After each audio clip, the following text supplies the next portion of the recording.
Donc, je suis Sophie Barigaud de la coordination Vendée du Téléthon. Je suis venue ici en 2011, c'était mon premier Téléthon avec la coordination, et ça je vous l'ai déjà dit l'année dernière, je crois. Donc ce soir, je suis accompagnée de Nadine, qui est membre de la coordination, qui s'occupe des affaires scolaires, et son mari Philippe, toujours présent avec nous parce que lui il ne boit pas, donc il conduit. Je rectifie, je ne fais pas les animations scolaires, je fais les réseaux sociaux. Ah oui, Nadine a fait au tout début les animations scolaires, et c'est vrai que depuis quelques années, elle a changé de métier à la coordination. Elle s'occupe des réseaux sociaux. Donc tous les partages Facebook sur la page Téléthon 85, c'est Nadine qui s'en charge. Donc ce soir, je vais tester mon discours Téléthon. Cet après-midi, j'étais un peu... ça fait 11 ans que ça dure, mais j'ai eu besoin de prendre des notes. Donc on en est au... Combien de Téléthons déjà, vous savez? 37. 37, j'ai entendu.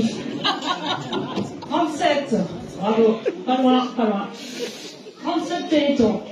Donc, Laurence Thienot-Herman, la présidente, cette semaine, dans son discours pour nous encourager, pour nous dire aller sur le terrain, rencontrer les gens, participer, etc. Elle nous a dit qu'est-ce qu'on peut dire au public, pourquoi il faut faire le Téléthon encore 37 ans après son lancement. Pourquoi? Donc premièrement, parce que la thérapie génique, ça marche. Ça, c'est la première des raisons.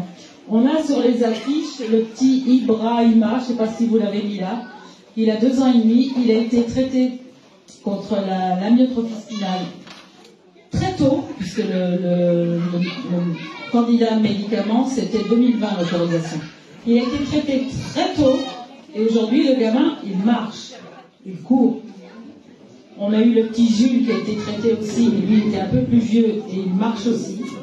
Et tout près de nous, aux Herbiers, on a la petite Eugénie qui a été traitée, elle avait 7-8 ans, et elle fait des progrès. Alors peut-être qu'elle ne marchera, peut-être pas, mais en tout cas, elle a fait beaucoup de progrès, et aujourd'hui, elle jouait du piano difficilement, et aujourd'hui, elle est capable de mener au piano toute une chanson, je ne sais pas comment. Deuxième raison, pourquoi il faut continuer, parce qu'il y a 6 à 8 000 maladies rares, et qu'aujourd'hui, seulement 5% ont un traitement. Ça veut dire qu'il en reste 95% qui n'ont pas de traitement. Donc ça, pour le Téléthon 2023, c'est le cas de Léon sur les affiches. Léon, il a 9 ans, il a une maladie, neuropathie à axone géant. Et Léon, il n'a pas de traitement. Donc Léon, il attend, il se dégrade, et ses parents espèrent qu'ils vont trouver quelque chose. Il y a quand même 200 programmes de recherche, 1000 experts qui travaillent, mais sur 6 à 8 000 maladies, forcément, ils ne peuvent pas travailler sur tout en même temps. Pourtant, les essais se multiplient, mais ça coûte cher. À l'heure actuelle, il y a 38 essais sur 29 maladies différentes. Ça paraît très peu, mais c'est tellement important pour les malades et leurs familles. Il faut continuer aussi le Téléthon parce qu'il y a des milliers de malades qui n'ont pas de diagnostic. Et ça, c'est le cas sur la fiche de la petite Ivy qui a 4 ans. Elle a une maladie qui ressemble à une myopathie, mais on ne sait pas trop ce que c'est. Pas de diagnostic, ça veut dire qu'on ne peut pas lancer de recherche, ça veut dire qu'il n'y a pas de médicaments et qu'il faut qu'elle continue à vivre malgré tout. Et justement, une des dernières raisons, c'est parce qu'en attendant le traitement, pour toutes ces personnes qui attendent, eh bien, il faut vivre le mieux possible. Et pour vivre le mieux possible, il faut être aidé. Et pour ça, il y a 16 services régionaux où il y a des experts de l'AFM Téléthon qui sont dans chaque région de France et qui vont aider les familles. Voilà ce que vous pouvez faire. Voilà comment on peut vous aider. Voilà comment vous pouvez acheter tel ou tel matériel, etc. pour vivre le mieux possible. Et puis l'AFM Téléthon, c'est aussi plein de combats. Le combat pour le dépistage néonatal, par exemple.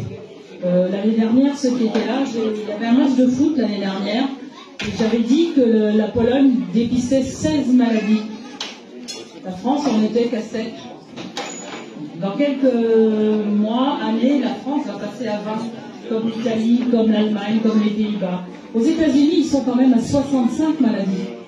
Alors oui, un jour, un chercheur m'a dit, on ne peut pas tout dépister, parce que si on passe on n'a pas de réponse. On ne peut pas dire aux parents, ben, votre gamin il a ça, mais on ne peut rien faire. Dans moins de 2 ans, il est mort. Non, c'est pas possible. Voilà la raison qui était invoquée. Et donc la myotrophie spinale aujourd'hui, elle est testée à la naissance dans 2 régions de France. 2. Le Grand Est et l'Aquitaine. Et sur 1 an, il y a 10 bébés qui sont nés avec la myotrophie spinale et qui ont été traités dans les premières semaines de leur vie. Ils sont pratiquement sauvés, ces bébés-là. 10, ça paraît peu, mais c'est 10 de sauvés. Et tous les autres qui naissent dans les autres régions, bah...